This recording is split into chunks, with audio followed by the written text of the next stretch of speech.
Is there some kind of a predestiny in following that inner guidance, that inner path? Only in this sense.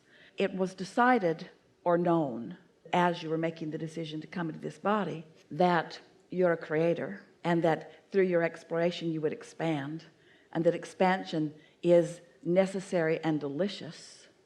But we would call that predetermined or predecided by you, intentionality. By me or me, my inner self, me?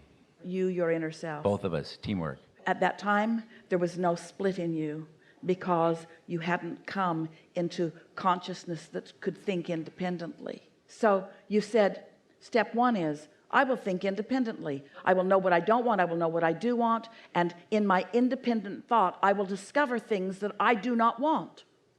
And in the discovery of what I don't want, I will simultaneously discover what I do want, because every component of the universe has wanted and absence of wanted within it. And you knew that, and you said, sometimes it is necessary for life to show me what I don't want before I can even know what I do want, because it has to be personal.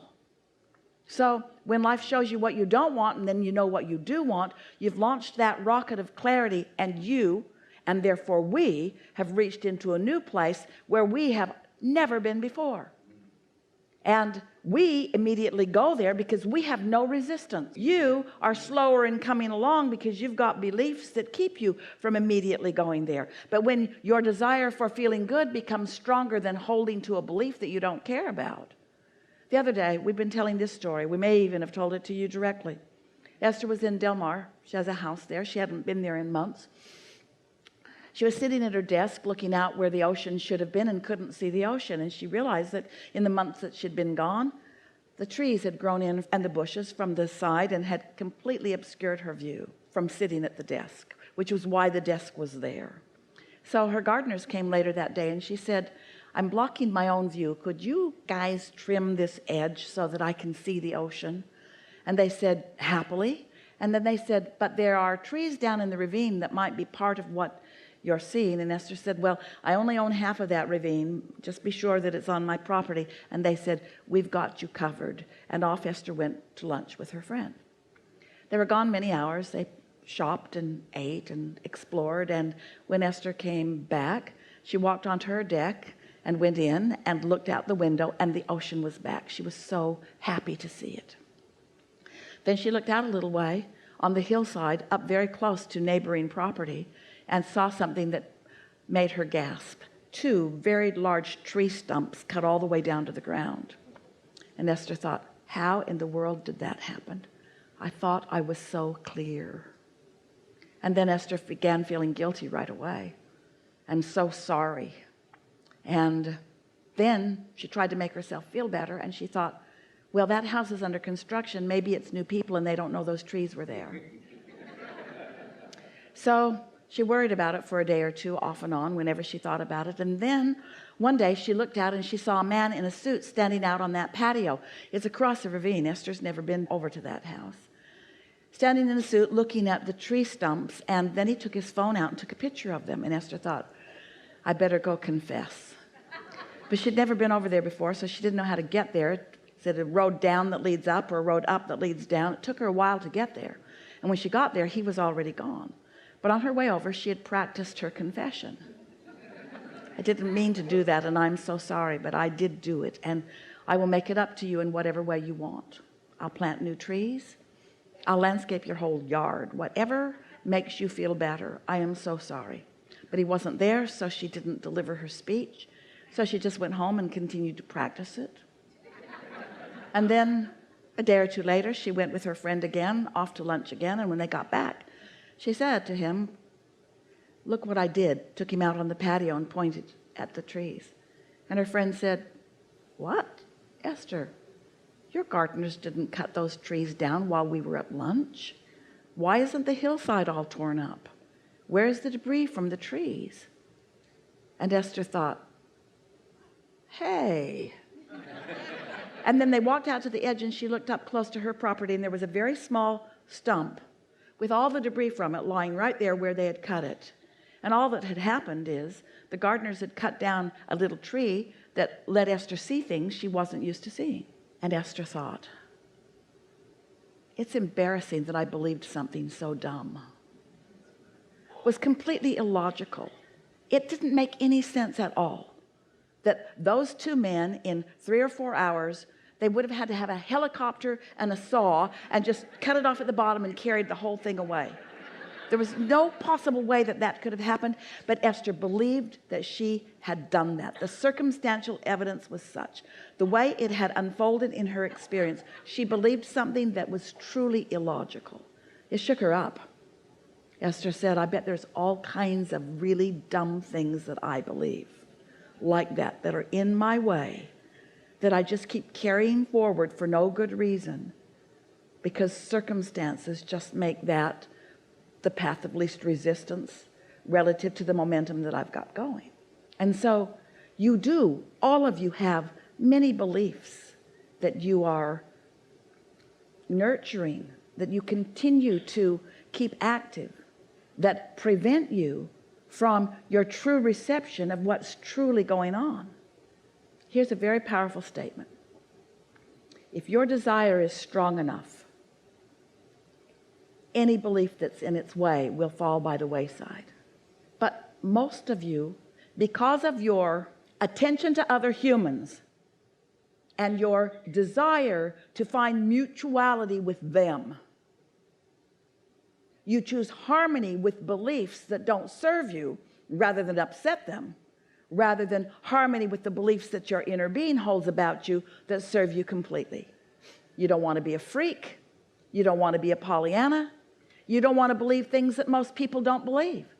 You want to believe the circumstantial evidence, because most of you are conditional. We mean you, meaning humans, are conditional in your thinking. So you keep observing what is, and you keep bringing the vibration of what is forward, even though your very existence means you are here to create new. You're not here to regurgitate what's already here. You are here to become freer, to become wholer, to become newer, to feel better. You didn't come to regurgitate what is, and yet most of those around you are true regurgitators. And if you stand out, not as a regurgitator, sometimes they want to call you weird or freak or Pollyanna or not facing reality. Aren't those regurgitated beliefs manifestations as well? They are. From something that happened when you were 5 or 6 years old? Something happened 20 years ago, and if you didn't keep thinking about it, it would completely be out of your vibration within 3 days. But because you talk about it, you keep bringing it forward 19 years, 18 years, 17 years, 15 years. And so here it is right here, still active in your vibration, even though it has no relevance other than the relevance that you've given it, because you keep it active in your vibration. So it continues to be in the way of what you want. But your blessed inner being, even though your inner being knows that you've got things in your way, your inner being is always looking for a path of least resistance to call you around it, over it, under it. In other words, to show you that you can get to where you want to be no matter what beliefs that you hold. But isn't it nice when you are willing to acknowledge that you have beliefs that are in your way that are not valid? And what we're saying to you with this segment is, the less you try to find mutuality with the girls in the nail salon, because they're lovely. They are lovely, and there are positive aspects. Esther one day realized we've been talking about positive aspects for as long as she can remember. And somehow she was thinking that what we meant was, in every situation or in every individual, there are positive and negative aspects. So line up the positive ones, line up the negative ones, and focus on the positive ones. And all of a sudden, she understood what we really meant. We meant focus upon any aspect that causes you to feel good while you focus upon it. It's not an evaluation. It's not a determining what's positive and what's negative. It's looking for mutuality with your inner being. It's looking for what feels good when you find it, you see. And what feels good, a positive desire, can blast out an old negative belief. Because you see, every individual is like the universe at large. Within every particle of the universe is wanted an absence of it. So in every individual, there are aspects of them that you want to find mutuality with, and aspects of them that you don't. But most people want the other to change to be mutual to you, rather than just looking for what is mutual or looking somewhere else to find it. Oh, you could be living such wonderful lives if you would realize that in every place you look there is mutuality, and it's up to you to find it. But when the first thing you do is find something that's missing, then you harmonize with what you're mutual on that takes you away from your inner being, and then you struggle and need them to change so that you can feel better. You got that, didn't you? Yeah, is that mutuality because part of me attracted like some negativity and part of me attracted some positivity in everything that I attract to myself? That's a perfect statement, because you've attracted it all. Nothing is coming to you that you haven't attracted. But here's the thing. You could be in a place of true alignment. Maybe you've been meditating for a while and you're tuned in, tapped in, turned on, and you are in alignment. And in that alignment, you attract someone to you, let's say an individual to you, who has that mutuality. In other words, that person has that potential, or maybe even that going on actively right here, right now. And even though they might have a whole lot of other things that you don't want to think about or that you don't want to be mutual with, doesn't matter. You are focused upon and active about the thing that does, until you get so nosy about everything about that person. You meet new people, law of attraction brings you together, and the first thing you do is tell me about yourself. And we're in the background saying, don't do that. Let the law of attraction mutuality be what carries you. Don't look around for other things that you might be mutual about, because you might find all kinds of things that neither one of you want to have active in your vibration that you're mutual about, because you have all kinds of things within you that you don't want to be active in your vibration right now. Helpful? Yeah, Does all that make kinds of sense things. to you? Yeah. So what is life really? What is it? Life really is you seeking alignment with who you really are. You seeking alignment with who you really are. You seeking alignment with who you really are, until you discover it. You know when you're satisfied and when you're not. Then moving out and let law of attraction bring to you things that are important to you. Well, that's what brought up that predestination. I was thinking about Jerry manifesting through his own questioning a lot of this right here. Yes. And was that like his inner being calling him into, No question. this is where he's going to, and he just had to No question. allow that to happen, go through his experiences to get in line with that? Sometimes when you really want to know something, your inner being calls you right through contrasting experiences in order to inspire you to ask for the thing that you most want. It's all so good. Everything is always working out for you. We are over time for this segment. We've enjoyed it immensely. Good time for a segment of refreshment.